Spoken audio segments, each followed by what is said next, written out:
Hi hello வாங்க நம்ம ஒரு 36 இன்ச்சு பாடி சுற்றளவு உள்ளவங்களுக்கு ஒரு எப்படி கை கட் பண்ணலான்னு பார்த்துக்கலாம். எடுத்தோன்னே கை கட் பண்ணுறோன்ட்டு நினைக்காதீங்க. நம்ம ஆம்கோல் செட் பண்ணிட்டோம் அப்படின்னா நம்மளுக்கு ஈஸியாக இருக்கும். உங்களுக்கு ஏதாவது சந்தேகம் இருந்ததுன்னா என்ன கமெண்ட் பண்ணுங்கள். நான் உங்களுக்கு எல்லா ஆன்சருக்கும் கேள்விக்கு பதில் சொல்கிறேன். இப்போ உங்களுக்கு 7 இன்ச்சு கை இறக்கும், ப்ளஸ் நம்ம அரை சேர்த்து 7.5 இன்ச் மார்க் பண்ணுறோம், மைனஸ் நம்ம 3 மார்க் பண்ணிட்டோம். இப்போ ஆம்கோல் எப்படி செக் பண்ணுறது அப்படின்னா, 5 இன்ச்சுக்கு கை சுற்றளவு உங்களுக்கு 13 இன்ச் வருது.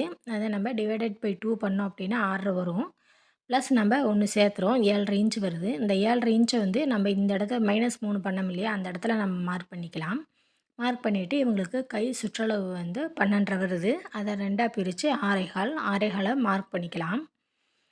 6.25 மார்க் பண்ணிவிட்டு இந்த இடத்துல ஒரு 2 இன்ச் மார்க் பண்ணிக்கலாம். ஏன்னா உங்களுக்கு கை அப்போ தான் வரைகிறதுக்கு ஈஸியாக இருக்கும். இது ஒரு ட்ரிக்கு, நீங்கள் யூஸ் பண்ணி பாருங்கள். 2 இன்ச் மார்க் பண்ணியாச்சு. இது எல்லாத்தையும் கோடு போட்டுக்கலாம். கோடு போட்டுட்டு நம்ம 2 இன்ச்சில் மார்க் பண்ணோம் இல்லையா, இந்த இடத்துலையும் 7.5 இன்ச் மார்க் பண்ண இடத்துலையும் ஒரு கோடு போட்டுக்கலாம். அது கூட 1/4 இன்ச்சுக்கு ஒரு கோடு, இன்னொரு கோடு ஸ்லைடாக லைட்டாக போட்டுக்கலாம். போட்டுட்டு இப்படி தான் கை வரையணும். பாருங்கள், இந்த மாதிரி வரைஞ்சிங்க அப்படின்னா உங்களுக்கு ஈஸியாக இருக்கும். கை வந்து ரொம்ப சிரமமாக இருக்காது. இந்த மாதிரி வெட்டி ஸ்டிச் பண்ணி பாருங்கள், உங்களுக்கு கரெக்டாக செட் ஆகும். இதோட பாடி பார்ட் வந்து இதோட அட்டாச் பண்ணுறேன், போய் செக் பண்ணி பாருங்கள். இந்த மாதிரி கட் பண்ணி பாருங்கள், உங்களுக்கு வந்து ஃபிட்டிங்காக இருக்கும், கரெக்டாக இருக்கும். எந்த விதமான சந்தேகமும் வராது உங்களுக்கு. உங்களுக்கு ஏதாவது சந்தேகம் இருந்தது அப்படின்னா எனக்கு வாட்ஸ்அப்பில் மெசேஜ் பண்ணுங்கள். நம்பர் இதோட நான் அட்டாச் பண்ணுறேன் டிஸ்கிரிப்ஷனில். பாடி பார்ட் செக் பண்ணி பாருங்கள். பாடி பார்ட்டும் நான் கட் பண்ணி போட்டிருக்கிறேன், நீங்கள் செக் பண்ணி பாருங்கள். இதோட அட்டாச் பண்ணுறேன்.